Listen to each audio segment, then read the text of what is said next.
할렐루야. 오늘은 영적인 것을 사모하라는 제목으로 말씀의 은혜를 나누고자 합니다. 신앙생활하는 것은 지식이 아니에요. 신앙생활은 삶의 변화입니다. 그러니까 제가 어저께 문답식 하는데도 그 말씀을 드렸어요.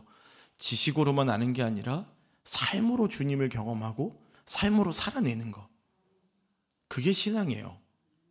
근데 우리는 제자 훈련 받고 성경을 몇 독하고 내가 주일 예배, 새벽 예배 빠지지 않고 나가는 그것들이 나만의 자랑, 나만의 면류관이 되어 있는 거예요.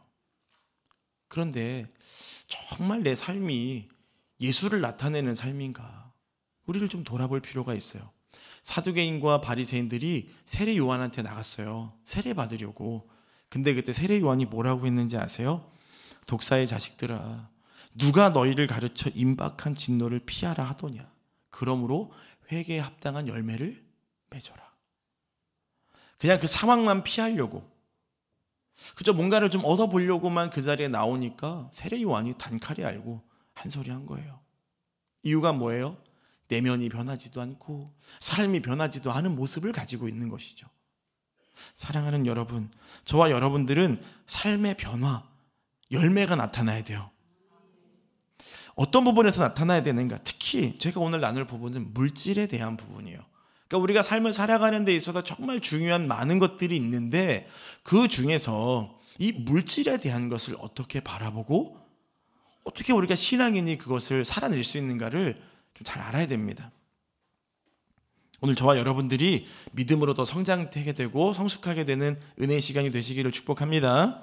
자, 첫 번째, 물질은 하나님께서 기뻐하시는 곳에 사용해야 됩니다. 우리가 많은 문제가 있어요. 걱정이 있고 근심이 있습니다. 그런데 정말 많은 부분이 어떤 부분 때문에 염려하느냐? 물질 때문에 그래요. 사업을 해도 돈 걱정, 직장을 다녀도 돈 걱정, 자녀들을 키워도 돈 걱정. 쉽지 않은 거예요. 그래서 자녀들을 열심히 학원 보내고 막 과외시켜요. 왜 그래요? 좋은 대학 가라고요? 좋은 꿈을 펼쳐보라고요?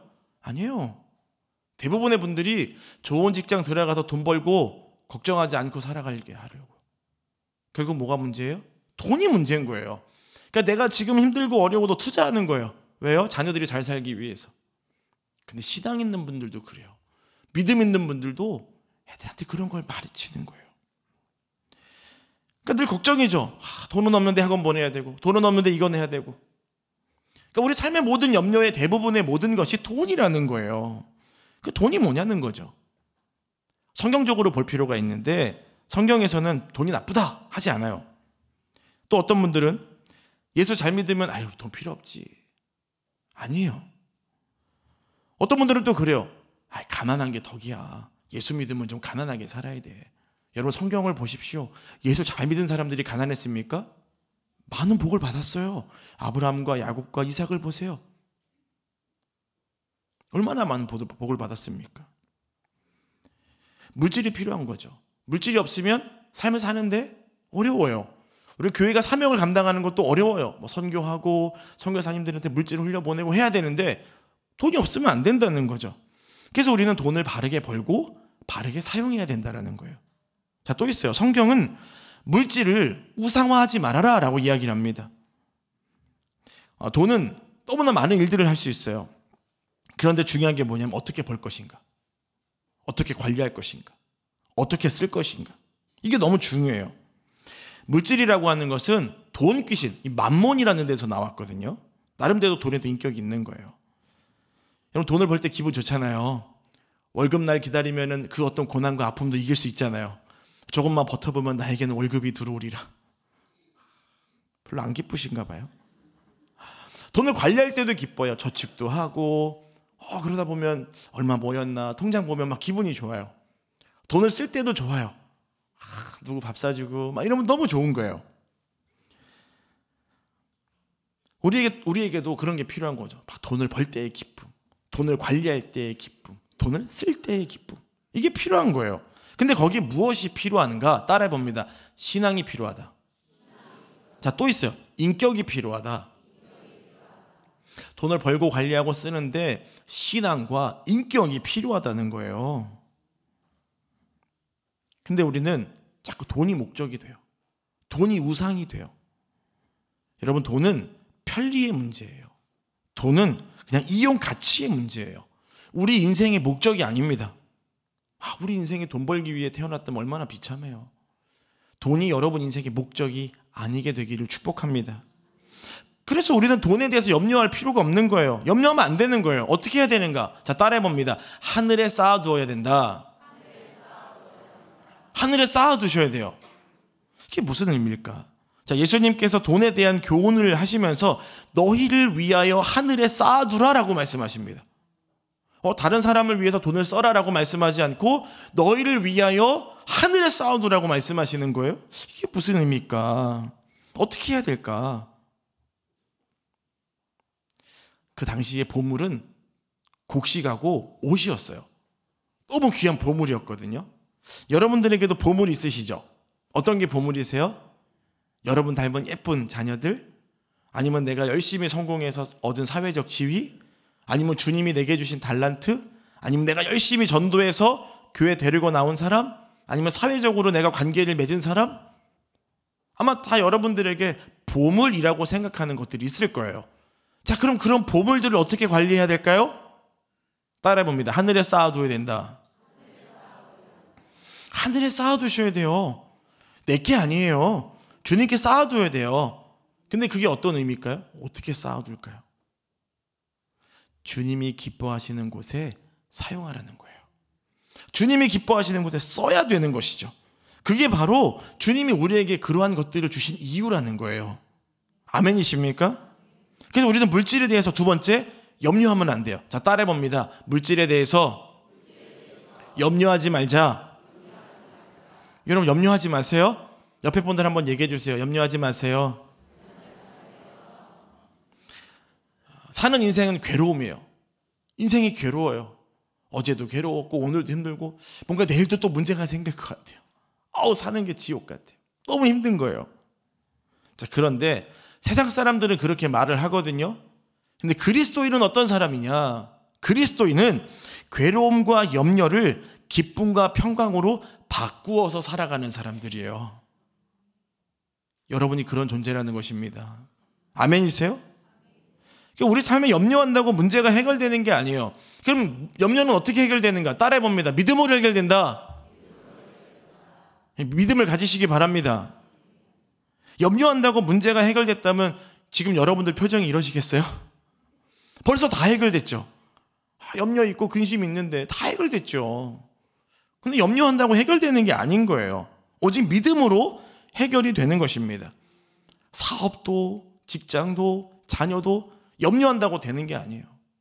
우리 애가 성공 못하면 어떡하지? 학교 가서 괴롭힘 당하면 어떡하지? 우리 애가 학교 가서 공부 잘하나? 염려한다고 애들이 공부합니까? 아니에요. 기도하시기 바랍니다. 여러분, 배우자를 향해서 직장에 가서 인정받게 하시고 그곳에서 선한 영향력을 끼치게 해주시고, 배우자를 돈 벌어오는 사람으로 생각하시면 안 돼요. 배우자가 선한 청지기가 되어서 주어진 자리에서 선한 영향력을 끼치는 존재로 살아갈 수 있도록 여러분 중보자로 세워져 있으셔야 됩니다. 자녀들도 마찬가지인 거예요. 우리 아이들이 지식과 지혜의 은사가 있어서 학업을 잘 배우게 하시고 좋은 성품을 갖게 하시고 친구들과의 관계 속에서 정말 건강한 교제를 하게 해주시고 세상에 물들지 않게 해주시고. 왜 아멘이 안 나오세요? 여러분, 그렇게 기도하셔야 돼요. 그렇게 기도할 때 우리가 걱정하고 염려하는 것보다 우리 자녀들이 잘 될 줄로 믿습니다. 내가 쥐고 있는다고 우리 자녀가 잘 되는 게 아니에요. 내가 쥐고 있는다고 과거가 바뀌고 현재가 바뀌고 미래가 보장되는 게 아니라는 거예요. 그러면 걱정거리가 이렇게 많은데 어떻게 걱정 안 하고 살 수 있습니까? 걱정 안 하고 살 수 있는 방법 있어요? 있어요. 있습니다. 할렐루야. 어떻게 해요? 그리스도인은 이 십자가 위에서 모든 걱정과 염려와 아픔들을 기쁨과 평강으로 바꾸어 놓은 존재인 줄 믿으시길 바랍니다. 누구로 인해서요? 예수 그리스도로 인해서. 이미 우리는 그렇게 된 존재라는 거예요. 복받은 존재예요. 근데 왜 걱정하십니까? 왜 염려하십니까? 성경을 보면 하나님께서 염려하지 말아라라고 550번이나 얘기해요. 우리가 얼마나 걱정하고 염려하는지 하나님 다 아시는 거죠. 그럼 문제를 어떻게 볼 것인가? 다윗과 골리앗 보세요. 이스라엘 군대는 막 골리앗 보고 막 벌벌 떨었어요. 뭐 너무 커. 한 대만 맞아도 죽을 것 같아. 우리는 질 것 같아. 너무 두려운 거예요. 다윗이 가자마자 딱 보니까 무슨 생각이 들어요? 야, 아무 데나 집어던져도 맞겠네. 어딜 던져도 맞아 죽겠네. 사랑하는 여러분, 신앙은 따라해봅니다. 해석이 중요하다. 여러분 삶에 수많은 문제들이 다가올 때 이러다 죽겠다, 이러다 망하겠다, 왜 또 문제가 다가온 거야? 그게 아니라 분명히 어떻게 해석하느냐에 따라 여러분의 인생이 달라질 줄 믿으시길 바랍니다. 내가 선택하는 거예요. 못 살게 죽겠다도, 아니면 이 문제를 내가 극복하고 이길 수 있다도 내가 선택하는 거예요. 믿음의 성도가 되시기를 축복합니다. 그래서 염려는 불필요한 거예요. 쓸데없는 거예요. 하실 필요가 없어요. 자, 27절 말씀인데 읽어볼까요? 너희 중에 누가 염려함으로 그 키를 한 자라도 더할 수 있겠느냐? 아멘. 키에 대한 얘기예요. 제가 걱정했으면 키가 자랐겠죠. 저 180 조금 안 돼요. 걱정하고 염려했으면 아마 엄청 컸을 거예요. 근데 다음 세대 애들 중에 보니까 키가 엄청 큰 거예요. 물어봤어요. 왜 그렇게 키가 커요? 잠을 많이 잤어요. 애들이 얼마나 평강한지 잠을 잘 자요. 여러분, 걱정하고 염려한다고 키가 자라는 게 아니에요. 걱정하고 염려하지 마십시오. 이 말은 네가 염려함으로 네 목숨을 한 조금이라도 연장할 수 있겠느냐? 그 말이에요. 내가 더 살아야지, 내가 죽어야지 한다고 죽어지고 사라집니까? 생명의 주관자는 오직 하나님이에요. 하나님이 살게 하시고 하나님이 데려가게 하시는 겁니다. 그러니까 육신의 연약함이나 가정 안에 어려움이 있으면 기도하세요. 기도할 때 하나님이 도와주십니다. 염려는 또 해로운 거예요. 염려라고 하는 말이 뭐냐? 쪼갠다, 나눈다 라는 말하고 마음이라는 게 합쳐진 거예요. 그러니까 다시 말하면 염려는 마음이 나눠지는 거예요. 마음이 쪼개지는 거예요. 그러니까 마음이 이랬다가 저랬다가 바뀌는 거예요. 그러니까 마음이 상한 사람을 말하는 거죠. 마음이 쪼개졌으니까. 그러니까 사람이나 환경이나 뭘 봐도 이 색안경 끼고 보는 거예요. 주님이 주시는 은혜로 보는 게 아니라 내가 기준이 되는 거예요. 그러니까 자꾸 모든 게 부정적이죠. 이건 이렇고 저건 저렇고. 염려는 이성을 분열시켜요. 올바른 판단을 못하게 합니다. 내가 뭘 해야 되는지, 뭘 하지 말아야 되는지 그걸 분별을 못해요. 내가 이 말을 해야 되는지, 이 말을 하지 말아야 되는지 그것도 몰라요. 아무 말이나 해놓고 나중에 내가 그랬어? 그분은 왜 상처받았대? 내가 말한 것 때문에 그분이 상처받은 것도 몰라요. 왜 그래요? 마음이 쪼개졌기 때문에 그래요. 염려하고 있기 때문에, 걱정하고 있기 때문에, 불안하기 때문에 그런 거예요. 그러니까 삶의 모든 게 다 기쁨으로 다가오는 게 아니라 막 스트레스인 거예요. 또 있어요. 염려는 전염성이 얼마나 강한지를 몰라요. 내가 이렇게 주일에 열심히 기도하고 믿음으로 살아야지 하는데 내 주변에 다 부정적인 사람이잖아요. 그럼 나도 모르게 부정적인 게 툭툭 튀어나와요.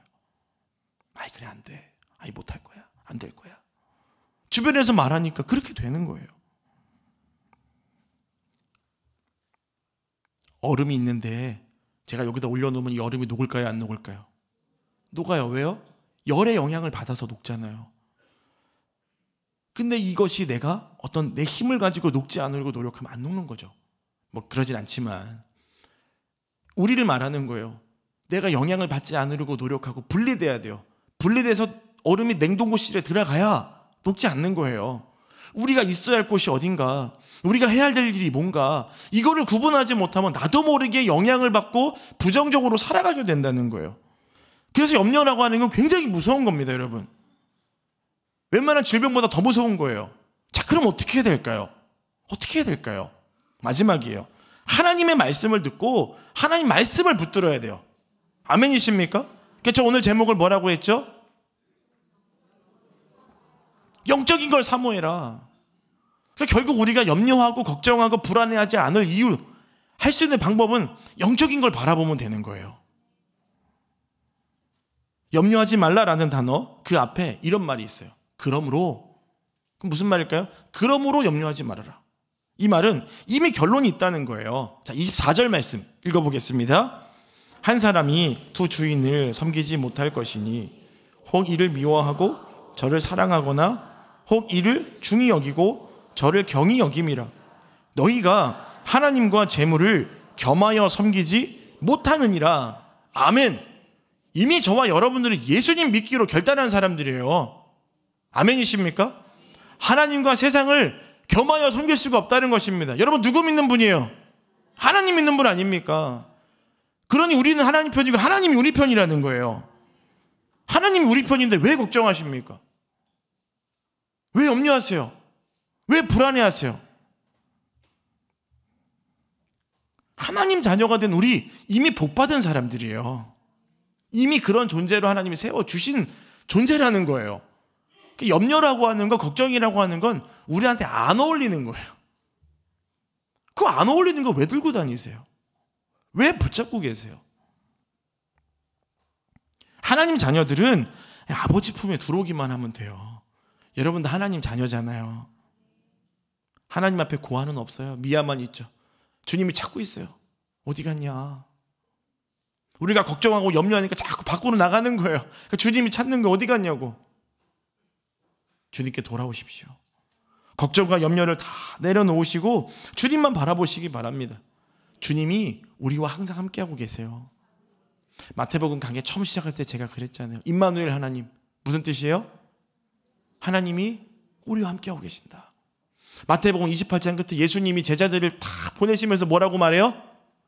내가 세상 끝날까지 항상 너희와 함께 있으리라. 하나님 우리와 함께하고 계시는 분이에요. 보이지 않아도 느껴지지 않아도 주님은 지금 이 자리에 함께 우리와 계십니다. 그러니 걱정하지 마시고 염려하지 마세요. 자, 25절 26절 읽어보겠습니다. 목숨을 위하여 무엇을 먹을까? 무엇을 마실까? 무엇을 위하여 염려하지 말라. 목숨이 음식보다 중하지 아니하며 몸의 의복보다 중하지 아니하냐. 공중의 새를 보라. 심지도 않고 거두지도 않고 창고에 모아 들이지도 아니하되 너희 하늘 아버지께서 가르치시나니 너희는 이것들보다 귀하지 아니하냐. 아멘. 예수님께서 보라 말씀하시는 이거는 배우라는 거예요. 그냥 이렇게 쳐다만 보라는 게 아니에요. 여러분 예배는 보는 게 아닙니다. 예배는 드리는 거예요. 확실하게 아셔야 됩니다. 새는 날개가 있어요. 앞에 산이 있고 바위가 있으면 어떻게 하면 돼요? 넘어가면 되잖아요. 날아가면 되잖아요. 근데 요즘 새들은 걸어 다니더라고요. 새 지나가길래 어이 이랬더니 막 걸어가요. 아이 참. 저희 얼마 전에 선교사님들 모시고 유람선 타러 갔는데 유람선 타러 가기 전에 그 기둥 옆에 갈매기들이 있는 거예요. 쟤네들은 저기 왜 있지? 기가 막히게 아는 거죠. 사람들이 먹을 거 주는 거. 어떻게 하라니 다 날라와가지고 사람들이 먹이 주는 거 다 먹고 가요. 근데 그거 아세요? 그럼 안 돼요. 동물의 야성을 잃어버려요. 우리도 마찬가지예요. 기도해야 되고 말씀 붙잡아야 되는데 사람들에게 길들여지고 세상에 길들여지면 내가 새인지 뭔지 구분이 안 되는 거예요. 날개가 있는지도 모르는 거예요. 여러분 이거 무서운 겁니다. 믿음으로 사세요. 내가 누구인지를 기억하세요. 주님이 우리에게 능력을 주셨어요. 하나님이 천지와 만물을 창조하실 때 아담에게 모든 것들을 다스릴 권능을 주셨습니다. 죄 때문에 그 능력을 상실한 거예요. 우리가 염려 가운데 빨려 들어가고 염려 가운데 끌려가면 안 되는 거예요. 우리가 그 상황을 다스려야 됩니다. 그 능력을 주님께 달라고 기도하세요. 주님이 여러분에게 능력을 주시고 여러분을 두렵게 하고 힘들게 하는 모든 상황들을 다스리게 하실 것입니다. 31절에 읽어볼까요? 그러므로 염려하여 이르기를 무엇을 먹을까? 무엇을 마실까? 무엇을 입을까? 염려하지 말라. 중요한 거잖아요. 근데 하지 말래요. 왜 그럴까요? 이유가 있어요. 32절 말씀 읽어볼까요? 이는 다 이방인들이 구하는 것이라. 너희 하늘 아버지께서 이 모든 것이 너희에게 있어야 할 줄을 아시느니라. 아멘. 목을 먹을까 입을까 마실까 이거 위해서 사람들이 열심으로 살잖아요. 그거 위해서 직장 다니고 사업하고 열심히 사는 거 아니에요? 근데 그거 하지 말래요. 그러면 교회 다니는 사람은, 예수 믿는 사람 일 안 하고 기도만 해야 돼요? 그 의미가 아니에요. 이건 다 이방인이 구하는 거라는 거죠. 그럼 어떤 의미일까요? 의식주 문제에 빠져 있는 거예요. 영적인 것은 기억하지도 않고, 영적인 것은 사모하지도 않고, 뭘 먹어야 되지? 어떻게 살아야 되지? 그것만 보는 거예요. 어떻게 하면 내 자녀 잘 될까? 어떻게 하면 뭐가 될까? 그것만 보고 있는 거예요. 만군의 여호와 하나님께서 우리에게 주신 것들이 너무 많은데 이것만 보고 있는, 이것만. 그게 안 된다는 거예요. 그 우선순위를 바꾸라는 거예요. 자, 34절 말씀 읽어볼까요? 그러므로 내일 일을 위하여 염려하지 말라. 내일 일은 내일이 염려할 것이요 한 날의 괴로움은 그 날로 족하니라. 아멘. 내일 일을 염려하지 말래요. 그럼 내일 일은 누가 염려한대요? 성경에 보니까 누가 염려한대요? 내일이 누구예요? 내일이 뭐예요? 내일이라고 하는 건 시간을 말하는 거잖아요. 다음 날 시간에 대한 것. 여러분, 시간의 주관자가 누구십니까? 하나님이에요. 내일 있을 모든 걱정과 염려는 누가 주관하신다는 거예요? 하나님이 주관하신다는 거예요. 그러니 오늘 내게 있을 그 날에는 오늘의 은혜에 감사합니다. 그날의 족한 은혜로 살아가라는 거예요. 내일 일은 하나님이 내일 책임져 주실 거예요. 오늘의 족한 은혜로 살아가시기를 주님의 이름으로 축복합니다. 그래서 마지막 결론이 33절이에요. 읽어볼까요? 그런즉 너희는 먼저 그의 나라와 그의 의를 구하라. 그리하면 이 모든 것을 너희에게 더하시리라. 아멘. 일하지 말아라, 기도만 해라가 아니라 우선순위를 바꾸라는 거예요. 세상 문제 속에 파묻혀 살지 말고 오히려 영적인 것을 사모하여서 믿음을 가지고 살아갈 때 주님이 주시는 삶의 터전에서 놀라운 은혜들을 주님이 주실 거라는 걸 믿으라는 거예요. 그 믿음을 소유하시기를 축복합니다. 그러니 이 시간 이후로 걱정하지 마세요. 염려하지 마세요. 오직 문제는 믿음으로 해결합니다. 기도하셔서 승리하시기를 축복합니다. 같이 함께 기도하겠습니다. 같이 한번 기도하실 때, 하나님, 오늘 저희가 이 염려에 대한, 물질에 대한 걸 들었는데 내가 보물이라고 생각하는 게 무엇입니까? 내가 붙잡고 있는 게 무엇입니까? 하나님, 이 모든 것들을 내려놓고 오직 주님이 주시는 은혜만을 경험하게 하여 주시옵소서. 예수님 이름으로 기도드립니다. 아멘.